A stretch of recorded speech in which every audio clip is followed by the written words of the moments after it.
বহিষ্কারের পরে আমি হাইকমান্ডের সাথে যোগাযোগের চেষ্টা করেছি, ওনারা সাড়া দেননি।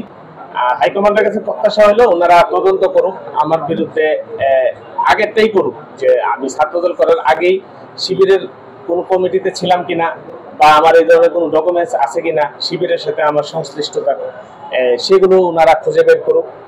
যদি না থাকে, না পান, তদন্ত সাপেক্ষে আমাকে যেন অব্যাহতি থেকে মুক্তি দেওয়া হয় এবং আমার স্বপদে বহাল রাখা হয়। অন্যান্য সংগঠনের নেতাকর্মীরা, সাবেক নেতাকর্মীরা এসে ছাত্রদল করছে অনায়াসে, তাদের কোনো সমস্যা হচ্ছে না। সেখানে আমার যেহেতু ছাত্রদলে আসারও অনেক আগে, বা যখন আমার বুঝ জ্ঞান ছিল না, আমি অবুঝ এইচএসসি লেভেলের শিক্ষার্থী, সেই সময়ের একটা কাজে যখন আমাকে বহিষ্কার করে দেওয়া হয়, আর তাদের আশেপাশে যখন ভিন্ন দলের লোকজন এসে থাকে, তখন এটা জনমনে অবশ্যই সন্দেহ জাগে যে এটা কেন। আমরা বাতাসে কিছু কথা ভেসে বেড়াচ্ছে, সেটা হচ্ছে যে বিশ্ববিদ্যালয়ে ডাকসু কেন্দ্রিক কিছু মিনি পেজ হয়েছে, তো সেই পেজগুলোতে বিশ্ববিদ্যালয় নেতৃবৃন্দের পাশাপাশি আমাদেরকেও দেখানো হতো হেভিওয়েট হিসেবে বা একটু জনপ্রিয় হিসেবে। আমি মনে করি যে সেটাও একটা কারণ হতে পারে যে আমাকে ঠেকানো বা আটকানো।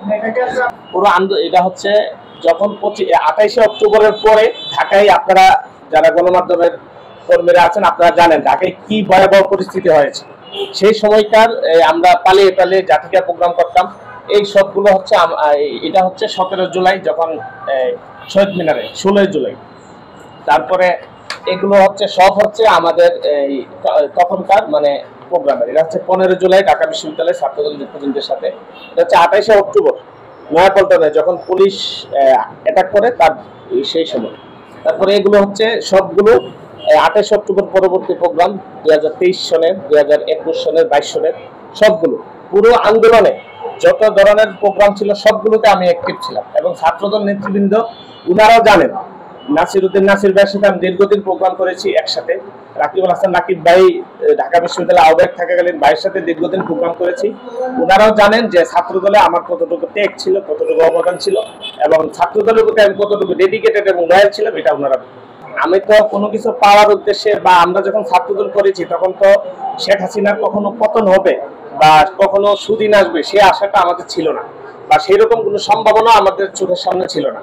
তো সেই জায়গা থেকে আমরা কেবল এই দেশের মানুষ, এই দেশের গণতন্ত্র এবং দলের প্রতি ভালোবাসার জায়গা থেকে আমরা দল করেছি, এবং সেই ভালোবাসা এখনো বিদ্যমান। কারোর জন্য, কারো হত্যাকারীদের জন্য আমার সেই ভালোবাসায় কোনো